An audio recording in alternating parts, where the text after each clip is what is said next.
It's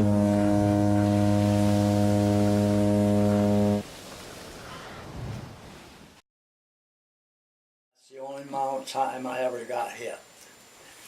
But, so then like I say, our artillery and whatever else they had back had come sailing in there. They took off. So down the road I seen a buzz bomb come over one time, and it hit the side of the hill over the next hill from us. And there was a village down in here. All the glass in the village Popped it all out, huh? blew them out. Well, okay. But at night, when night come, they come back up through. Well, there was guys carrying the wounded or the dead or whatever. So I said to one guy, the last one, I said to him, I says, let me relieve you. And, you know, he's been carrying him so long, like, you know, I figured he should get a little rest. And they had to go maybe from here up to the corner yet. And there were some jeeps waiting. And so I grabs a hold of the thing here, and we were kind of going up a slight grade up. All of a sudden I felt something warm.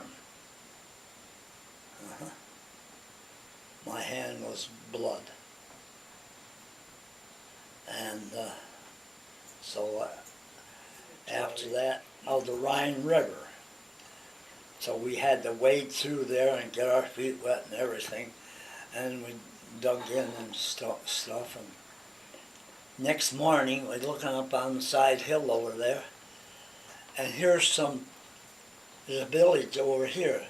Here they're running up, the Germans are running up there, and there's these pillboxes spaced so that each one could cover the other one and stuff.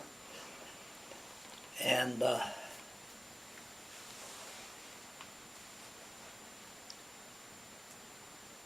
all of a sudden they started firing at us. My buddy got hurt, right? I had bullets zipping right by me like that, about that far. The Jeep sat back in here. And on the back wheels he had chains on it, on the tire. And he's sitting in the driver's seat up here. All of a sudden that left hind wheel with a chain on went way up in the tree. Took it right off the axle. Nothing else happened to the Jeep. That all went up. And the guy didn't get killed here. That tire and chains on it still stayed up there. Well, and I've seen young fellows laying on it. Now this is good. If anybody don't want to listen to this one, this is bad. Here's a sled. A guy laying on it, no head. No head.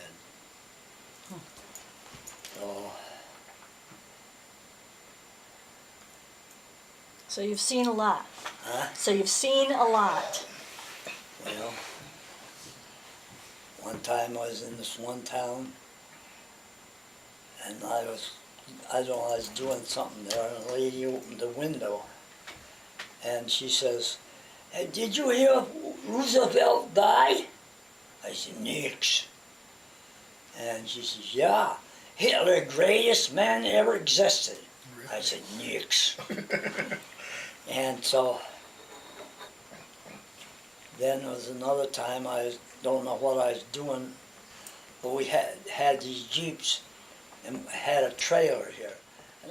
And here comes a woman down the street. And she sees me sitting there, and she comes over to me. And she says to me, "You go Berlin?" Maybe, I don't know. She says, I hope so. Then our boys can come home. And one time we walked in this one village in there, marching in. American music was playing, so beautiful. So, yeah. And I've seen airplanes fall out of the sky. Well, then I gotta tell you, when after I got out of the service, discharged and everything, I think it was at Fort Dix. Anyway, we got out, we had to come over here to the train station, and they tell us we had to go to Hoboken. Hoboken? What's Hoboken? And then we had to take the ferry across. That doesn't sound too good either. Well, you just keep going, you know. We got over here, the ferry was a boat that took you across this channel, like, you know, there. Got in here same way I was going. So we buddied up there. And we went down to get a cup of coffee. This place was a huge place. And we walked all the way down through there to get a cup of coffee. Well, wouldn't you know it, I left my discharge papers here on the desk over here. I got all the way back up there. Ooh, I took off high gear. And then I got back, and we went up, and you ought to see the trains coming in, going up, coming in. Finally we got on our right train, and I come up through Waverly from Fort Dix or wherever I was there at the time. So he went straight, probably up through Elmira that way, and I come up through Waverly, all the way up through Lockwood, into Vanetton, all the way from Vanetton up through to Ithaca. And as I was going up through here a ways, a couple miles out of Spencer, Dad and Mother lived over there. Maybe I showed you one time. And there was that Spencer Lake over to the right. And I could have jumped off if I wanted to, because it was going not too fast. But I thought, well, I better not. That if I got hurt, then it wouldn't be good, and otherwise maybe I'd get in trouble. So I went to Ithaca, and out this one road here, and I started towards Spencer. And over here is a man and woman working in their garden. And I says, excuse me, am I on the right road to Spencer? He said, yes, you are. I said, thank you. Started going. I heard him talk back and forth there, you know. He's going to find that's an awful long walk.